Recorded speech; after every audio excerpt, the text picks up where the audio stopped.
write about. Trying to figure out what it's all about. Existentialist, am I worth anything or just discount? I don't know. I don't know. I don't know. Spending time all alone, sending my songs to the a better home, meanwhile focused on trying to hone this craft, witchcraft. I hope the brujas let this last. I don't know.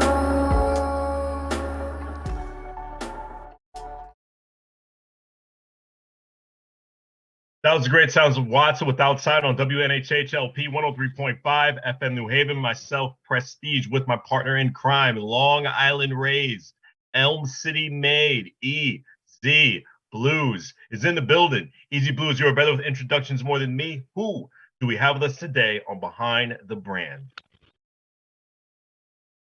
EZ just froze. Amazing.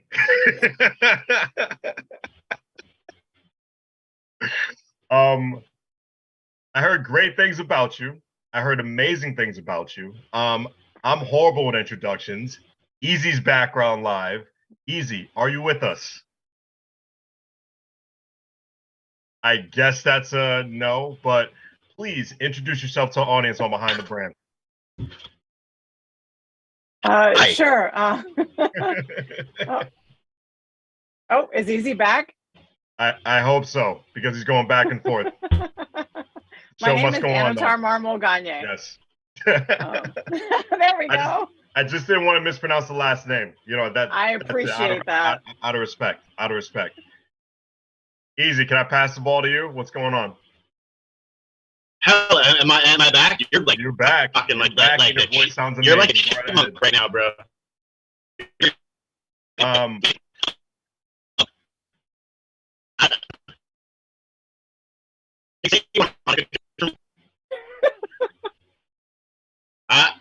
No, okay.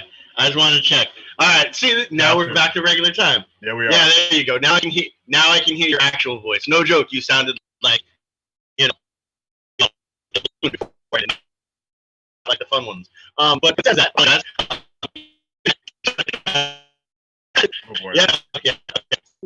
You're modulating. You're modulating. Yeah, you are modulating, EZ. Heavy. Really heavy. Shenanigans. Hold on.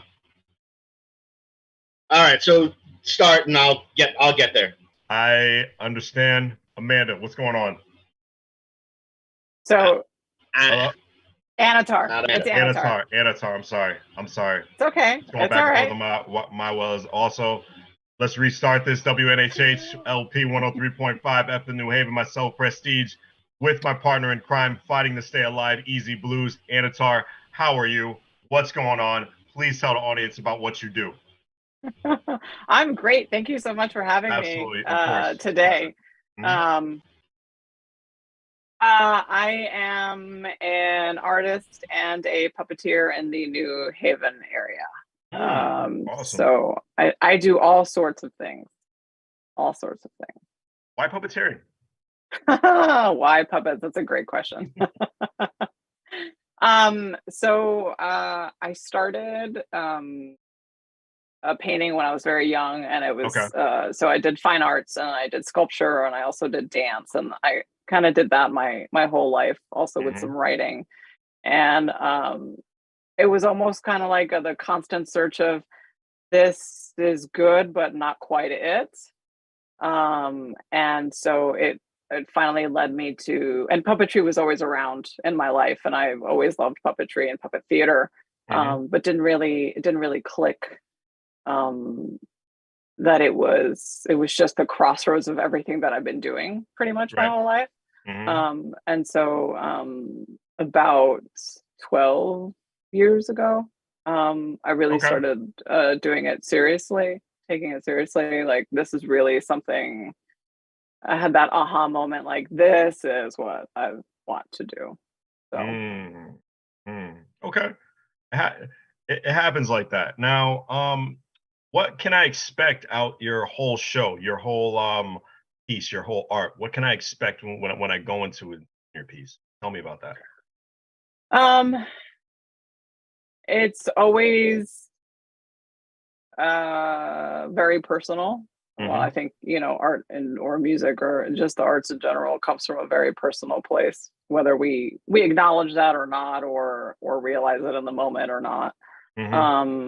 So the piece that I'm working on right now is actually autobiographical. It's a very personal story. It's called Sueños, and it's about my story of coming to the States and not being legal, and my navigating my parents' divorce and finding art as a medium and not knowing the language, and basically how trauma makes you hilarious, taking terrible things that happen to you and making them into something better than that initial traumatic event.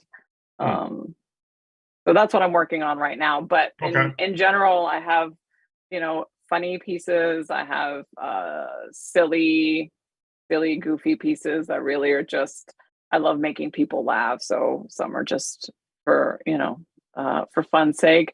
And then I have some more serious, but I really like to include a comedic element in anything that I'm doing. I feel like it's important. It's a form of therapy.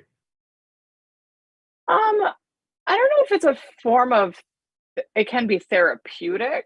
Gotcha. But I feel like I never want to like beat my audience up with something just so serious the entire time. So I feel like, a comedic element is really important. Gotcha. You don't want to go over, you don't want to go too much, especially when it comes to performing, because one thing, you want the audience to understand the story that's coming through your pieces. Yeah. I totally get it. It must be, can it be challenging at sometimes, just like recreating some of these stories just through being a puppeteer? Are you the only puppeteer at some of your pieces? Please tell me. Yeah, it can be very, very challenging. Yes. So that's why I always like to pull in colleagues and fellow puppeteers and artists, just to have somebody else in the room, because when you're too close to something, it's hard to see whether it be puppetry or art, or I really like workshopping things, or having just an outside eye. Again, sometimes you're just too close, you don't see it. Also, collaboration is really wonderful, the creative collaborative process. So I've had workshops done for this particular production. I actually got a Jim Henson workshop grant last year, so I was able That's to awesome. pull it, have multiple workshops with that. And it can be really fun too, just having someone that is so foreign to the project come in and you just play, and really wonderful things come out when you're just playing with colleagues. So in regards to the, like, are there other puppeteers and productions with me? It depends on the production. So there's certain productions that is just me. This one is I thought it was going to be a one-woman show. It's just not a one-woman show. There's too many moving parts, and the type of puppetry that I want to do is just impossible to do just by myself. So tell me about the Puppeteers of America National Puppet Festival. How'd you come a part of that? So I was asked to it's a festival, and it moves around. This is the 63rd, if I'm not mistaken. 63rd. Okay. Yep. And so happens every 2 years, and puppeteers from all over gather, and I think this year we have almost 300 registrants. Oh, wow. And just performances from all around the world. The director had reached out to me, Justin Curtis. I actually met him when I was flown out to Portland to do a puppet slam back in 2019. And he reached out to me shortly thereafter and asked me if I wanted to be the director of workshops for this festival. And I felt really honored to serve my community. So I immediately said yes, and I had all these ideas, and the main vision that I had that I felt was really important to bring to the festival was So as a Latina, I felt like there wasn't that much representation, and there weren't many bilingual workshops. So for the first time ever, there are bilingual workshops at the National Puppet Festival, which is really amazing. That's pretty cool. That's definitely cool. Now, Easy, you back in the building? I am. Unbelievable. Happy to have you back with us, as you've been fighting the internet demons. Any questions you got for Avatar? Well, first and foremost, let's do this the right way. We're gonna really easy blues.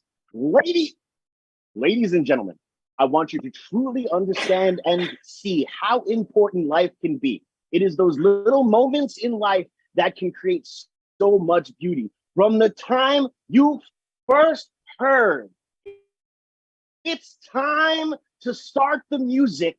It's time to light the lights. We knew we were going to be entertained in a forum that we've never seen before, and we were thankful for it.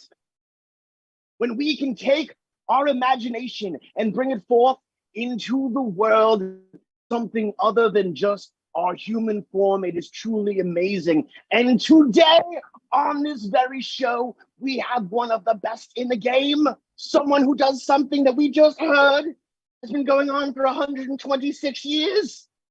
Ridiculous. That is amazing. Showing different pieces of art through felt and stuffing. I want you to put your hands together, not if you're driving. And if you're driving, keep your hands at 10 and 2. But mentally put your hands together for the phenomenal, the amazing, the really very good friend of mine, Anatar Marmol-Gagné. Okay, did the proper intro now. Thank you, Easy. It's all about making you smile. that is, it's about having as much fun as humanly possible. Now, Yes, Anatar, for those that don't know you, and I know you and P got into a long chunk of it while the internet and I were doing some sparring, but it's okay. I hit him with the 1-2 and I'm back. But for those who don't know, I'd say about a year and a half ago, I walked up early to the State House, and there was this group of incredible human beings sitting on the steps, waiting for the sound guy to get there. And he was a little bit behind schedule, so it was fine. And from the first moment of watching everyone load in this incredible production to actually how amazingly connected you all were, even though, again, using a medium as for puppeteering. You guys got me from the jump. It was some of the most incredible aspects of it. And what people don't understand is there are so many layers to puppeteering. It's not just what you see on like Sesame Street or something along those lines. You are able to attack this other content that is a little bit more adult and deals with a lot of pain and agony. But you get to do it. My whole aspect is I thought it was always amazing how you were doing it through, these incredible creations that you've also made. And it's like, and how does one go from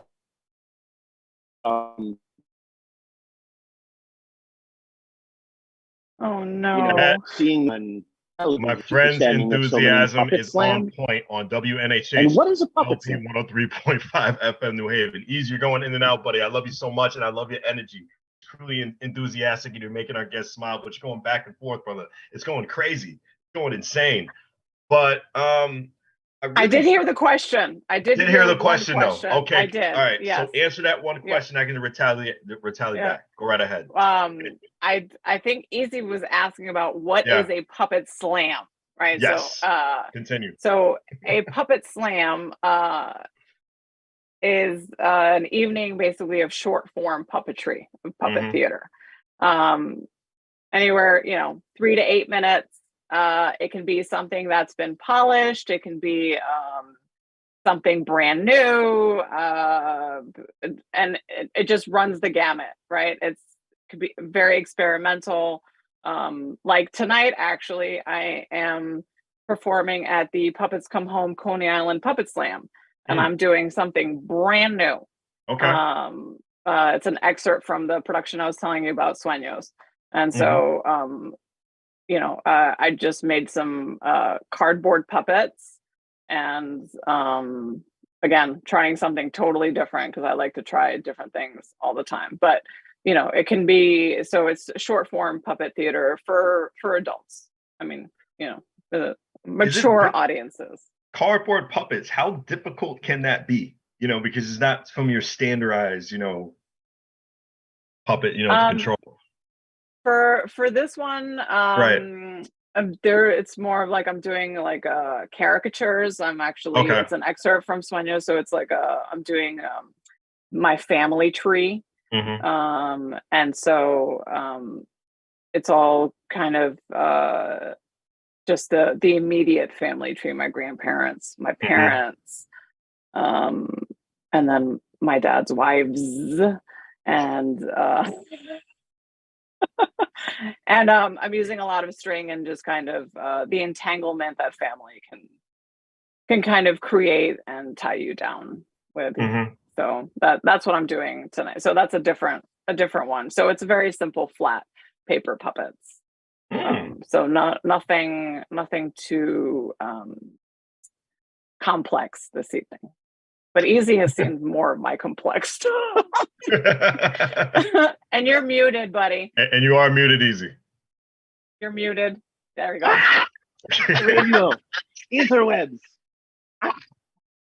No, see, this is what's incredible, and I love how P was able to ask the question, because that's kind of what I was trying to get through. Is there's so many extra layers that people don't understand. It's not just a matter of bringing up a puppet and say doing a ventriloquist act, which is very complicated, or just doing like a marionette act.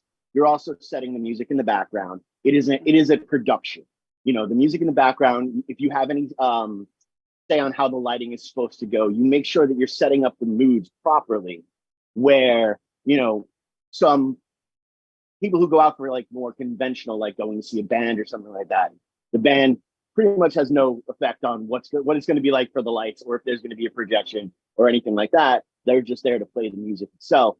And that's you guys are such incredible storytellers, that the medium could be felt, it could be puppets, it could be the lights, and the story is still being told and laughs are still being given. Now, as someone who works the entire spectrum of this art form, do you find it easier to write and convey some of the more comical stuff, or to write and convey some of the more emotional stuff? For me, it's always been easier to convey the emotional stuff, but that started off when as I was telling Preston, in my fine arts background, drawing and painting, that's always been more emotional. Even in my writing, it's always been emotional. So I tend to go for personal. And then within the personal, I also have very dark humor. So I pull that in, but it's generally, I was joking with a colleague of mine. I'm like, why can't I just want to do something fluffy and not serious? But I'm just so not capable of doing that. But here's the thing, and from someone who's been in the audience, I will say you actually are capable of it. This is a story that I've told on this show several times when talking about some of my favorite moments at the State House. I have never told this story to you, and I really wanted to tell you this story. So your last show at the State House, we all know, and Baha Boohoo, was the day of my brother's memorial. I went right from my brother's memorial to the show, and a very conservative buddy of mine. Yes, we still do have some conservative friends. I know it's weird, but a very conservative buddy of mine from Long Island drove up for the memorial. And then before he was catching the ferry, he wanted to hang out with me. So he came to your show. He paid the money to see the show. And this big Italian dude sitting in the back of the show. You go on automatically. And I told him, like, dude, this is not your typical type of puppet show, bro. You go on automatically, and you start doing this amazing puppetry burlesque thing, which was ridiculous and so incredible. And I'm watching him go through the levels of uncomfortability, but he was so polite to wait. We started really checking his phone, he had like an hour before the ferry had to be there, before he had to be there for the ferry. The minute your act ended, he stood up, gave me a hug. He's like, all right, bud, I got a ferry to catch. I got to go. And I was like, yes, you do. Have a great one, buddy. I love you. So it was by far, you hold one of my favorite moments at the State House because it was just so glorious. So you can do those fluffy moments because that burlesque thing was fluffy as heck to me forever now. Yes, that one is. It's true. Thank you. Thank you for sharing that.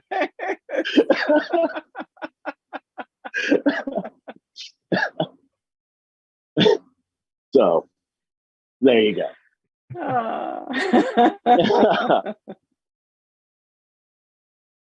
But that's the incredible part of art. I say it all the time. True art should make you feel uncomfortable, should make someone feel uncomfortable, take you out of your comfort zone for a hot minute because it's exciting out there, you know, and in the rest of our world, you know, it's very binary as per go to work, get paid, do your job type of process. So when we can have the ability to jump out of ourselves, it's an incredible thing to do. You also, what I love about what you do, you could easily go and do things yourself. You could do an entire, you know, aspect of yourself. But when you're back here, especially like in New Haven and in CT, you do Pinned and Sutured, which isn't just about you. Not only do you highlight other independent puppeteers, but then you also try to incorporate some interesting musicians as well and treat it very much like the cabaret. And it's one of the things that I truly appreciate. What really sparked that idea to be more communal with the project? Let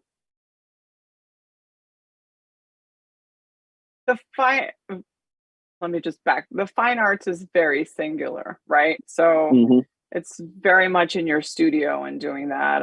And one of the aspects of the different art forms is that it's not so just about me and doing the painting. And so I've always loved a collaborative and community aspect.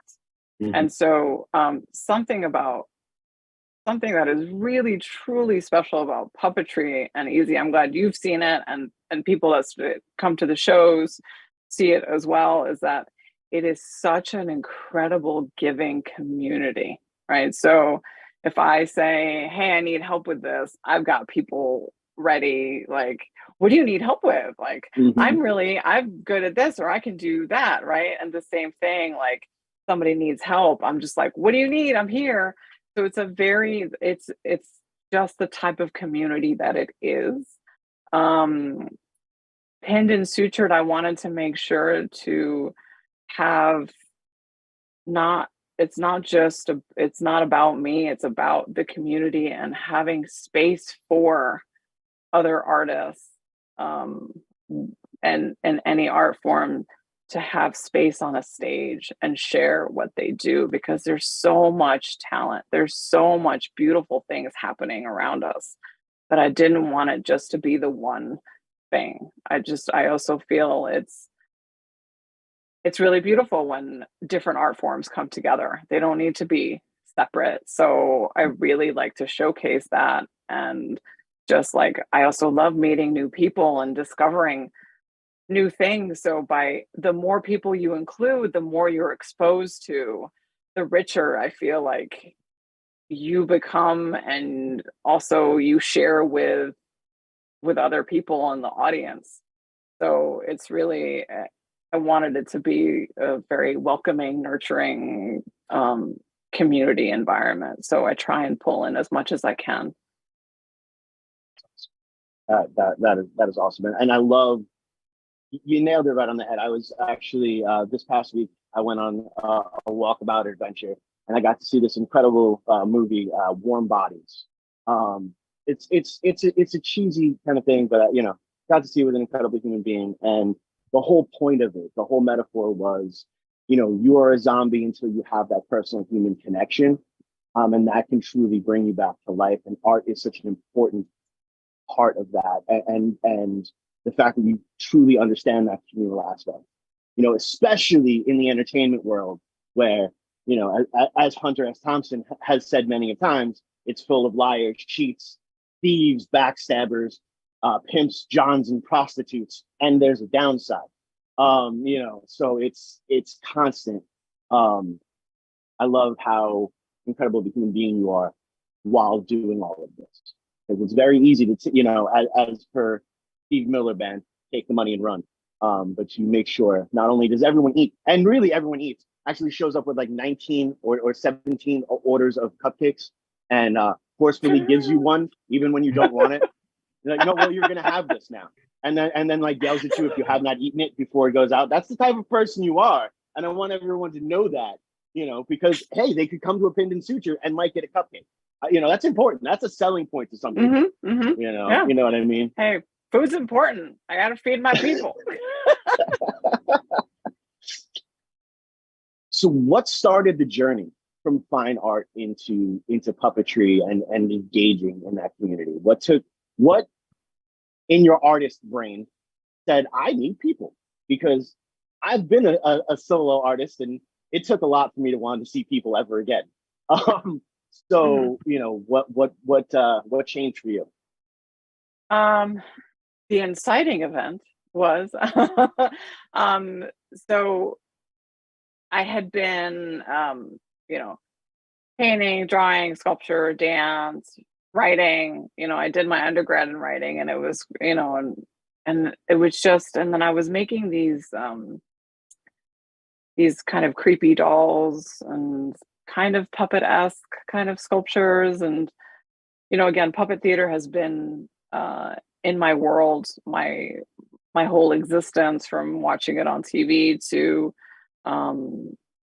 going to see puppet theater as a child, seeing Roman Pasca, his, family friend who I love dearly. And my stepmom was married to David Marquis, another puppeteer. So I've had these people in my life and incredible artists. And it was one of those things that I always loved. But I don't know why in my brain I didn't think that was an avenue at that point to do, right? But so I just kept searching and searching. And it wasn't until I fell at work about 13 years ago, and I tore 3 ligaments, and I was at home, and I was just sitting around like making these things. I'm like, this isn't it. This is not it. What is it? Like, I'm just gonna make a puppet. And that was it. I was done. I just started making puppets, and I have not stopped since. And just started doing research, and then bought some books, and I had a showing at Hope Gallery. I had like 30 puppets at Hope Gallery, and like did a puppet show that was in 2013. And I auditioned for UConn, the Puppet Arts program. And that's when I started grad school. And I haven't looked back since, because it is just the perfect, as I was telling Preston, like crossroads of all the things. And I felt like I'd been preparing my whole life for that moment, because not only am I designing the puppets, I'm writing the stories. I also studied music, so a lot of the stuff I compose myself. Movement is crucial, also how to move with a puppet. So having that dance background. So all of these things were just like, oh, duh. So it was like that. So that was the moment I fell. And then that's kind of what catapulted me into the puppet arts. I love that that's actually an origin story. Like we just witnessed like a comic book origin story. Like that. We really did. Falling Yeah. was like Uncle Ben getting Hands taken down. out. Like, you know what I mean? That was dope. That was dope to see. You never think you come across him in real life, but like that was an actual origin story. That's dope. But this is what is so incredible about those type of moments. Because it is when it becomes the realist. It is. When we are trapped almost in our own head or in our own thoughts, for some people, it can be really bad. And that's why we take medication. But for other people, it is so freeing. And when you get to be there, I think it's absolutely amazing. So thank you for your journey. I'm sorry that you had to fall, but like it seems like it was one of those like fall I'm not. backwards to jump forward, you know? Yep. Anatar, why do puppeteers wear black? Because you never want to take away from the puppet. Hmm.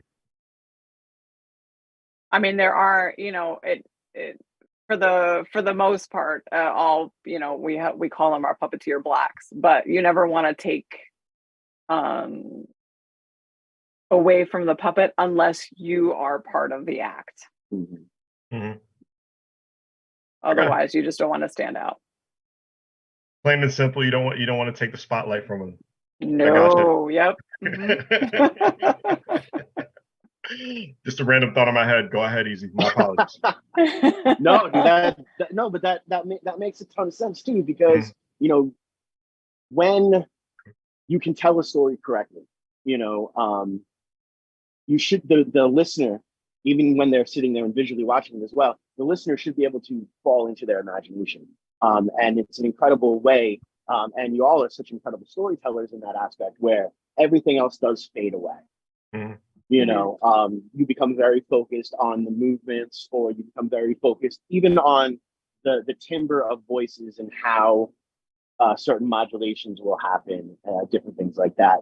Now, how have you met some of these artists? Is there like, I don't know, a puppeteer fight club that you have to have a special membership for? Or, is it just a kind of thing where you just go out and explore the art world, or is there like a puppet symbol? Like the bat signal, but like, I don't know, Kermit. Well, that puppet signal may or may not exist. I cannot confirm nor deny these things, but I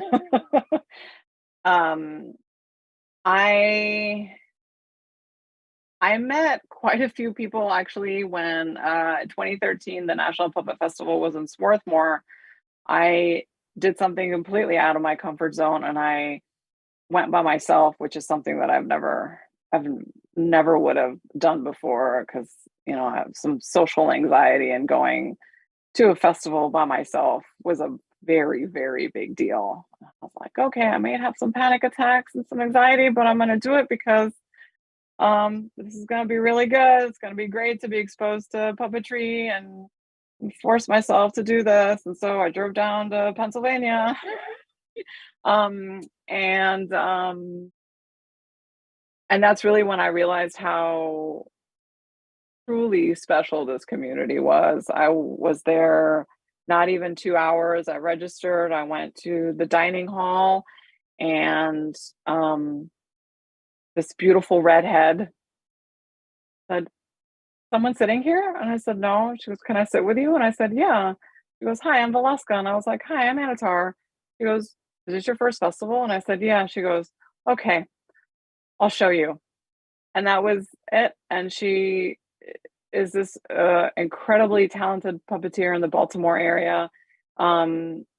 Within an hour, she said, "Have you met Madison?"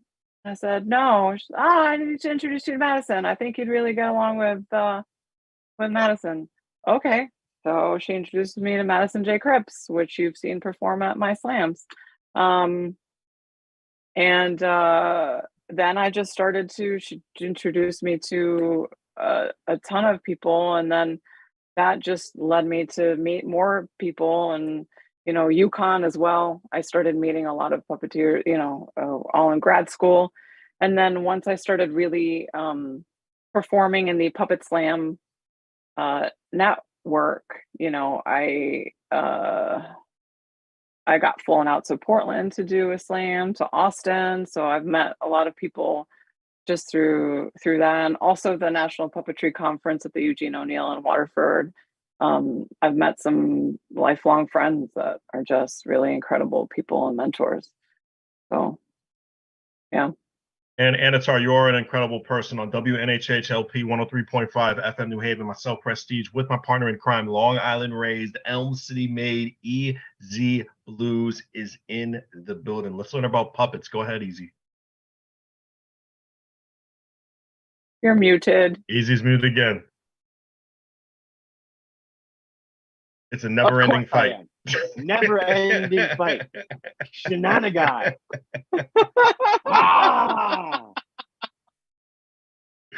Awesome. Have so many words that will get us kicked off air, but I'm not going to say anything. Go right ahead.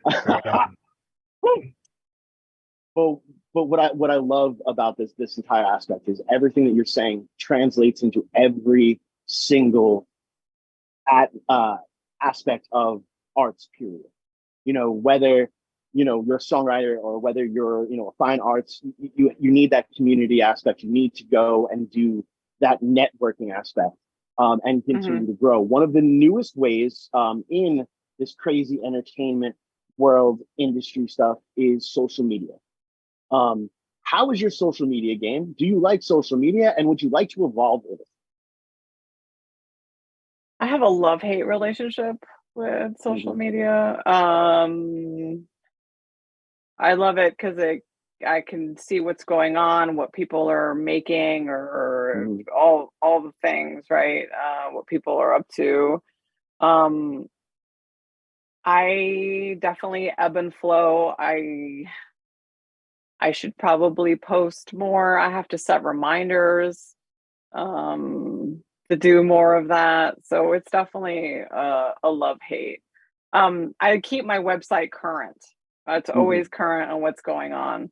But in regards to social media, and then sometimes I just feel like it's too much, and it's like oversaturation. So I won't go on it for a while. And then I feel like I miss out on a show or something that's happening if I don't. So it's definitely a love and hate. If I hope to have enough money to hire someone next year, they can just take care of all of my social media because it's just, I'd rather be doing something else, Right. But when it's leading up to an event, then yes, I'm on it and showcasing like this is what's happening and etc. But it's just sometimes it's just too much. So it would be actually better for you if you could just create the content for social media and then someone else managed when it was distributed and stuff like that. So like say they scheduled you like a hangout day where y'all were just going to hang out and they just took a whole bunch of different clips like once a week. That would be much easier for you in those lines. That being said, I will call you in a couple of days or whatnot, and I'll sit down and we can sit down and work out an entire plan for you. Actually, wonderful. I love it. I'm getting really good at the social media aspect, and I know, especially on TikTok, what you do will translate, and your personality will translate so well. If nothing else, it's like a free business card that you're putting out there, and that's just something as simple as 5 15-second clips a day. That needs to be posted at, so I can get the content that's necessary for an entire week in 4 hours, I love it. Let's discuss. Well, it also gives us another reason to hang out because obviously absolutely. So I'll bring the cupcakes, there'll be cupcakes. There you go. That's going to be pinned and sutured merch now. There will be cupcakes. Is actually the first shirt, and it's like a cupcake puppet. There you go. Okay. We also know a shirt company that does everything. We'll talk about that as well. See, this wonderful. Because merch awesome. is I did some stickers and some stuff, and people really love them. So I definitely want to get some more things out there. Great, wonderful. I love it. Okay, cool, awesome, fantastico. All right, awesome. But more about you, not about how we're gonna, corporatize you and make a whole bunch of money. Yay, capitalism. Hey, Anatar, is writing a script a little bit overwhelming when it comes to doing what you do in your art pieces? Yes. I believe it. Yeah. Yes, Preston. Yes. Just to give you an idea, great question. Thank you. Sueño's script, I started It wasn't called Sueños back then, but I started that as kind of like a memoir back in 2005. Mm-hmm. Then I put it aside. I worked on it for a few years, and then I picked it back up again, and then it really started taking kind of shape in 2018, yeah. The Dramatic Question Theater in New York has this series called American Woman, and it's really more of like, what does that look like, right? What is an actual American woman? And so we started working on the script. Like, I brought it again and started reworking that script. So I've been working on that script for a really long time, and it's very overwhelming because it's what do you include? What's important? What am I trying to say in this scene? And it can be a lot, right? And sometimes you're just so in love with the scene, but it's not working. So you have to, kill your darlings. Just get them out of here. Like, they don't work, right? So it's like, okay, I'll save that for something else. So right now I finally reached a point where something I love doing in undergrad, and I did this in one of the workshops, is you cut up the script in pieces and you lay it all on the floor, right? And then you just like mix and match. And once you do that, like visual, like the physicality of that actually lets you release a lot of things because it's no longer in sequential order. And so it becomes a game. And so it's like tricking your brain. And so like, let's see how this is going to work. And I was able to like cut a lot of things that weren't working, but it can be very, very overwhelming and daunting. Yeah. How would one handle hecklers when it comes to a puppet show? Because you have to remain professional, and I always wondered. Do you though? I don't know. Yeah. I haven't. There's always I actually like hecklers are fine. I have not experienced rude hecklers at any of the shows. Not yet, anyway. So it could be very fun to have a heckler depending on the bit that you're doing. So I actually had someone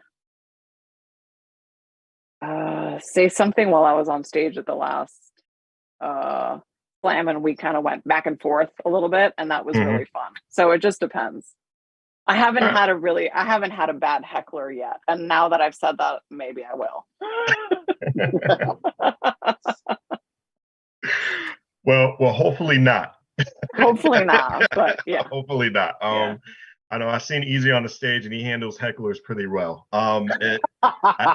I've seen rated R, and I've seen PG-13 from PG coming from Easy a lot of times when it comes to people disrupting his performance. I'm pretty sure you can relate, right?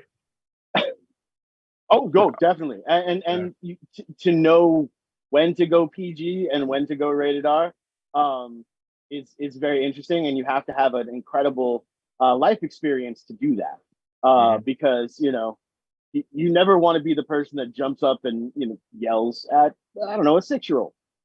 They're 6. They're supposed to say weird things at inappropriate times. That is the beautiful art form of a child. But that drunk grown man,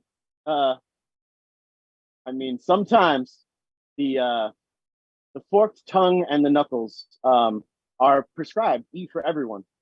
So it happens, and sometimes I actually had. And I also. No, yeah. Go ahead. Sorry. Oh, please tell us. Awesome. I actually had when I was doing the slams they started at 3 Sheets, and then outgrew there, and then to Cafe 9, and then finally to the State House. But one of the first slams at 3 Sheets, and there was a very, very drunk woman heckler, and there's something very satisfying about heckling back with a puppet on your hand. it's very satisfying. But she got so out of hand, she was actually removed from the bar and kicked out of a puppet show. Right. So the best part is weeks later, my friends were somewhere and they overheard this woman telling her friend, I got kicked out of a puppet show. And that was like the best thing ever. Like hearing that secondhand, that my friends that were at the Puppet Slam then ran into the same woman, not realizing it was the same woman. And she's telling her friends how she got kicked out of a puppet show for heckling. Well, no, that's one of the most incredible things when you do kind of have that type of art form, and we've been blessed with Shane Penguin, where because we show up with a 3-foot tall stuffed penguin on stage with us, you know, people will then talk about that. They might not remember the music that well, but you know, we to the point where our good friend Mark Lyon was walking past 3 Sheets, and he hears, yeah, so there was this band and there was this giant stuffed penguin, and he's like, oh yeah, that's easy, and I love him. Let's talk about Shane Penguin. You know, so when you have that ability, unfortunately, the ability of the Apollo curtain is happening right now, and we are getting that call. I apologize for all the mayhem that the internet has put us through today, but I have to say it's been an honor and a privilege for you to be here. And thank you so much for coming on. You know, I love hanging out with you. I love talking with you. And now we're going to build business-wise together, and that's fantastic. But right now, the rest of this time is all yours. Anatar, please tell people how they can connect with you, how they can see these incredible poetry slams, and just how they can engage with your amazing community, please. Thank you so much for having me. First of all, it's been delightful talking to you and Preston. Pinnedandsutured.com, at Pinned and Sutured on Instagram, also Pinned and Sutured Facebook. And that way you can, I'm always keeping up the website, and I do post about shows and upcoming shows and all the things. So that's a very easy way of getting in touch with me, or just seeing what's next, because there's so many things that are coming up. So that way you can stay tuned. Wonderful. And all the like. Anatar, thank you so much for being a part of the program. We do appreciate you. On WNHH LP 103.5 FM New Haven, myself, Prestige, with my partner in crime, Long Island Rays, Elm City Made Easy Brews. Appreciate you, Anatar. Thank you so much. Absolutely.